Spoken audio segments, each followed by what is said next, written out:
Hello. The Divine Code reading for April 8th, pages 611 and 612. We are in the chapter Laws of Returning Stolen Objects and Restitution for Theft. And today's reading will be at the end of the chapter. Topic number 30. If one stole an item that is suitable for rent, for example, a rental car, with the intention not to return it, and it is still in the same condition, it can be returned, and the thief does not need to pay for the rental fee for its use. If he damaged it, he needs to pay the owner for the cost of repairing it and for the resulting depreciation of the item. If the person intended to take it as a loan to be returned later, he has committed theft, and he must also pay for the cost of rent the item. The owner is also required to repay. The owner is also allowed to require repayment for any decrease in the item's value that was caused by its use. Rambam Laws of Robbery, Chapter 3, Shokanor Koshan Mishpat, Chapter 363. So we have two different situations. One is where the thief does not intend to return it.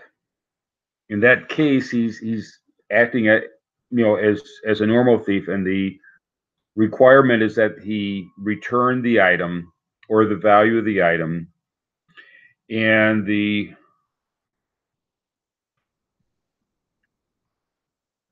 if there's any decrease in value, that would also apply to in both cases. If there's a decrease in value, because if a person takes something and they use it, there's going to be some manner of decrease in value normally, and whatever that amount is would be owed to the owner.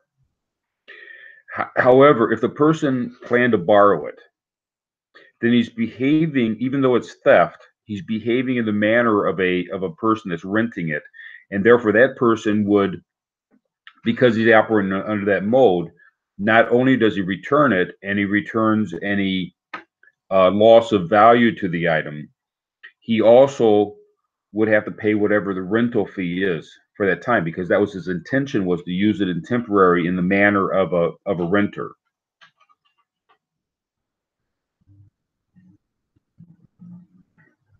If the thief rented an item out to another person, he also must return the rental money to the owner.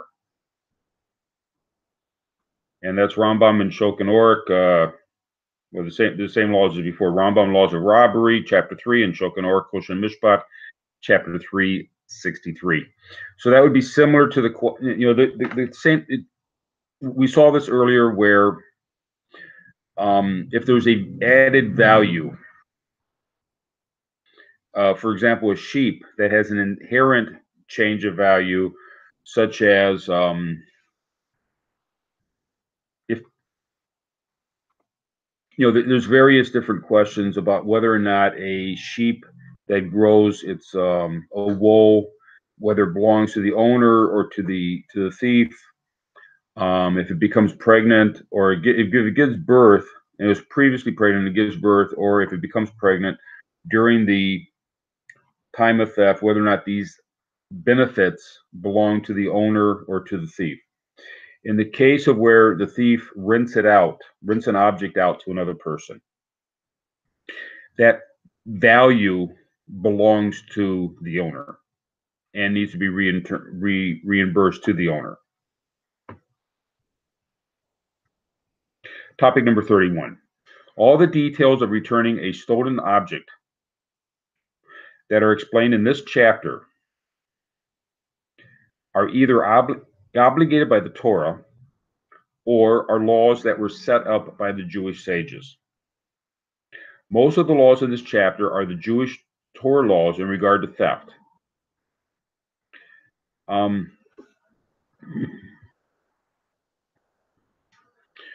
So there's a wide variety of laws. The Noahide law of the prohibition of theft encompasses a wide variety of laws in the Jewish legal system. One is the laws of theft. One is, they have the laws of theft. They have the laws of robbery. They have the laws of returning a stolen item. They also have laws of the court system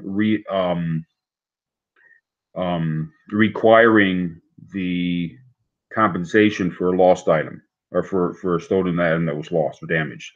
There's a wide variety of laws, and it goes into issues of guardianship, issues of returning property, and these are kind of, whereas in the Jewish legal system, these are in different areas, and they all intertwine. In the Noahide laws, in the non-Jewish legal system, it all comes under the auspices of the prohibition of theft. So we're taking these different laws. They're either obligated by the Torah law or the laws set up by the Jewish sages.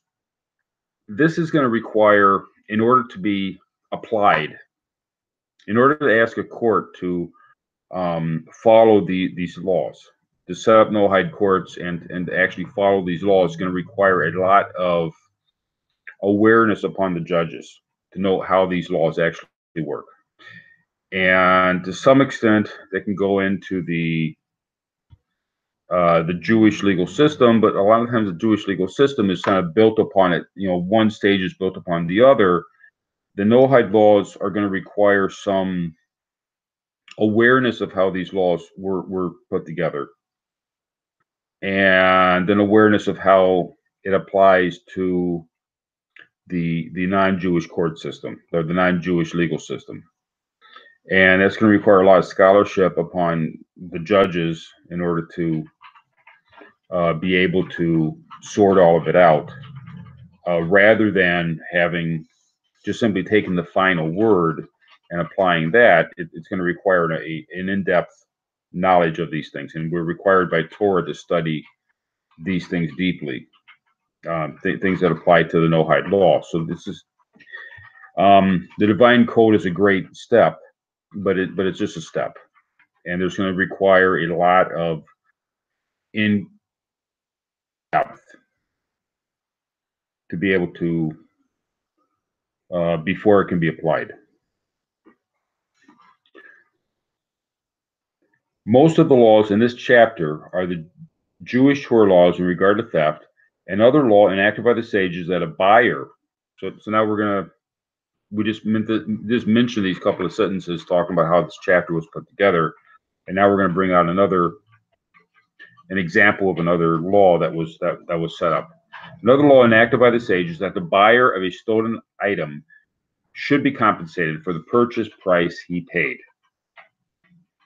So if somebody goes to the market and they buy an item, and it turns out to be a stolen item, therefore it needs to be returned to the original owner.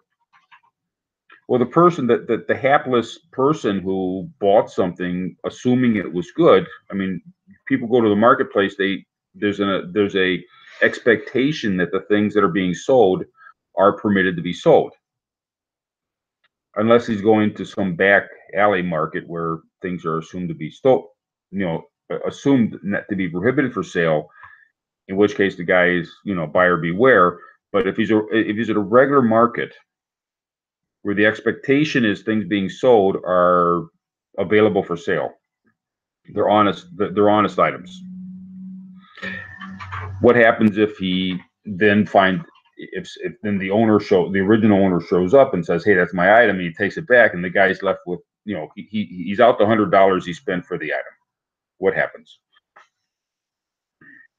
This compensation is paid by the owner of the stolen object at the time that was returned to him. This is called tekanet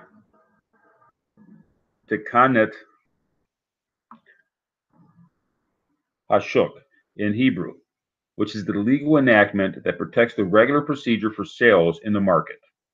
For if a buyer would not be compensated when he has to return the stolen item to the rightful owner, he would be reluctant to buy merchandise in the market. So this is for the protection of the marketplace. For the protection of the marketplace, the regulations are that in order to keep the marketplace functioning, we have to have people being confident they can buy things. And if they're not confident they can buy things, and who's going to buy stuff at the marketplace? We need a marketplace that's open and available to people. So there's a sort of a social contract that if somebody buys something, they need to be compensated for if they buy something and they lose it because of this rule that they have to return the property to the original owner. Then there needs to be a socially acceptable way of compensating the owner. And so what's being put forward by the sages is that the original owner needs to compensate the person who purchased the item for the value of the item. That's one way of handling it. It is permissible for the government or court of every nation to set up laws for the return of stolen items as they see fit, as long as it's beneficial for society, and these laws are obligatory for its citizens. So the courts can determine how they're going to handle this. This is the way the Jewish sages determined it for the Jewish market system.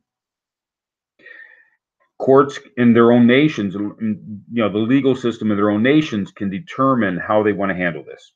They can adopt the way the sages set it up, or they can adopt maybe a community fund that would reimburse a person. The marketplace, there's a tax on the marketplace, 1% tax that creates a fund that compensates people in these cases. Or they can go after the thief, or they can just simply say, hey, you got to be more careful about buying something, and don't expect to be reimbursed if it's a stolen item. However it's set up by the local system, that becomes the under the laws of dinam, under the laws of court, the establishment of courts of law, that's the establishment of government. Whatever the government decides in this case would be considered the Torah law for that nation. And just happens, we're using the example here of the sages' enactment. That's the Torah law for the Jewish people, which is one way of handling it, and that's fine. These include such laws as paying interest on stolen money. So if a person steals money from somebody, and the person that the victim of the thief, the theft, could have used that money during the let's say the person steals $100 out of someone's wallet, and he has it for a year, and then after the end of the year he returns the $100 because okay, so the victim has lost the use of that $100 for the year. Should he be compensated in some form of interest for the loss of the use of either the $100 or the loss of the use of the item? So that would be like the question of the rental fee. Should the victim pay a rental fee? It's not required by Torah. I mean, should the victim be compensated a rental fee? It's not required by Torah. But can the government of the area require that there be some compensation? That's up to the government to determine when, and if, when, and how much the compensation would be. Or payment for use of the stolen items and other penalties that seem fit. And see Rima Koshan Mishpat 355:7. It is forbidden for them to permit theft, or to permit a thief to benefit sinfully by acquiring and not returning the item he steals. So there are, or to remove all liability for the thief for restitution to the victim. So there are certain Torah guidelines. The Torah requires that the thief even though he reimburses the victim, there still is a criminal penalty, which would be death, the capital punishment in the Torah law, or however that's figured out by the courts in different situations. But they can't take away the liability entirely. And he has to return the item. He can't just take the item and keep it. Those areas are required by Torah law. However, beyond that is where the courts have to figure out how it's to work. In these matters, they are only allowed to determine the the procedures for returning what was stolen and for compensating the victim, and the manner of disciplining the thief.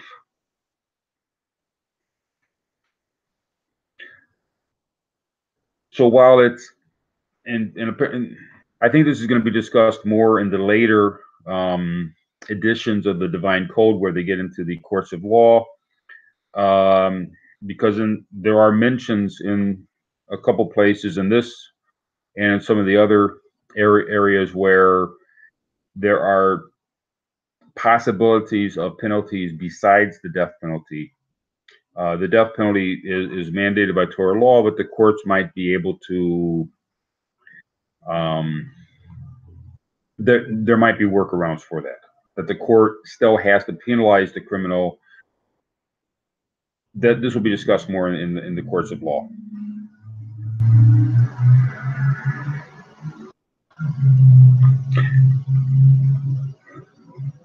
Topic number 32. In any situation, one who stole is obligated to ask for forgiveness from the victim whom he stole from. The thief has no forgiveness from heaven until he returns the object and or any required reimbursement, according to the laws discussed in this chapter, and asks for forgiveness from the victim for the trouble he caused. He should continue to ask for forgiveness until the victim is appeased, even if this involves other reasonable actions that are needed to appease him. So he needs to reimburse the victim, or return the object to reimburse the victim, and he needs to ask forgiveness. And the victim should not be cruel concerning the forgiveness, but it's necessary that the thief needs to appease the victim. Rambam Laws of Repentance 2.9 Shokanor Korav Laws of Bodily Injury, topic 6. Rabbi Zalman Nechemia Goldberg notes that it is unclear why one who damages, aside from one who injures, should not need to ask forgiveness, whereas one who steals does. See, so the question is, there's within the Jewish law, there's different areas of where a person needs to ask forgiveness, and other areas he doesn't. If he injures if he injures a person, or if he steals from a person, he needs to ask forgiveness. And if he damages an item, and we would assume this is like an inadvertent damage, he does not need to ask forgiveness in the same way. Sileka Mishnah and Rambam Laws of Injury 5.9, that the thief benefits from the theft and causes much anguish to the victim of the theft, whereas one who damages is not getting any benefit from the other's anguish.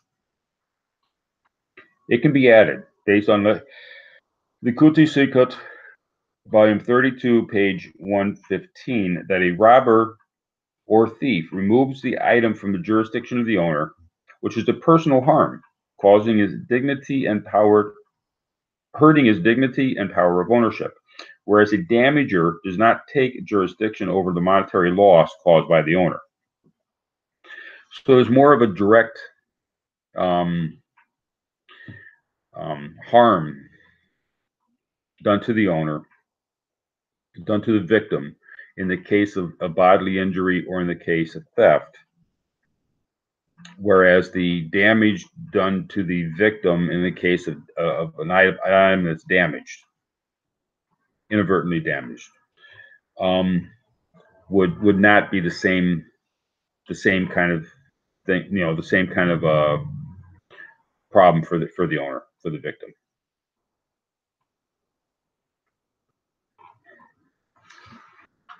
Thank you.